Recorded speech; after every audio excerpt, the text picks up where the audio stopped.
7. díl FIFA 2026 a už prosím nějaká český hráč, jiný beru kohokoliv.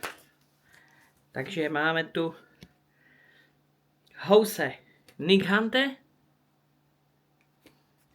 máme tady Wout Weghorst, máme i tady Gonzalo Plata.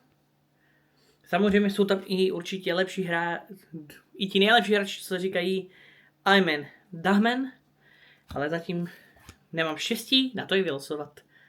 Miose Kean, Ramon Sosa, tedy začínáme na lepších kartách, Scott McTominay a taky tu máme Marcus Rashford. Takže jo, 7. balíček, předposlední a zítra nás čeká poslední balíček.